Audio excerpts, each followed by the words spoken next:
ইরানের বিধ্বংসী খাইবার মিসাইল। মধ্যপ্রাচ্যের রণক্ষেত্রে প্রযুক্তির এক মহাপ্রলয়।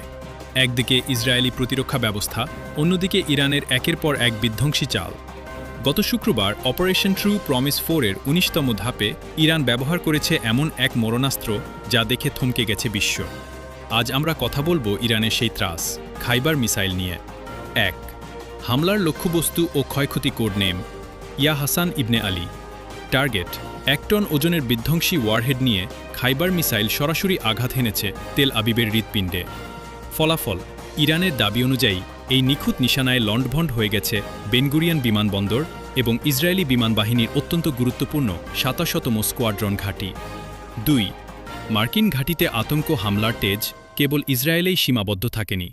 অভিযানের ১৮তম ধাপে বাহরাইন, সংযুক্ত আরব আমিরাত এবং কুয়েতের অন্তত ২০টি মার্কিন ঘাঁটিতে সফল হামলা চালিয়েছে তেহরান।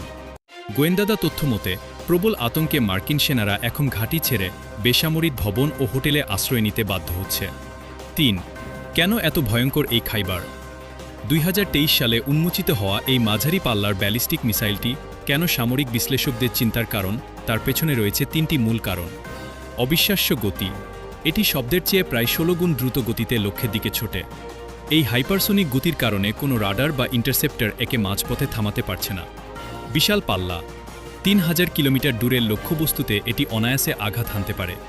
এমনকি ২,০০০ কিলোমিটার দূরের লক্ষ্যবস্তুতেও মাত্র ৩০ মিটারের ব্যবধানে নিখুঁতভাবে আছড়ে পড়ে এটি। মাল্টিপল ওয়ারহেড প্রযুক্তি, এটি আকাশ থেকে নামার সময় হঠাৎ করেই অনেকগুলো ছোট ছোট ওয়ারহেডে বিভক্ত হয়ে যায়। অর্থাৎ একটি মিসাইল থেকে একসাথে অন্তত ৮০টি ভিন্ন ভিন্ন মরণাস্ত্র বের হয়।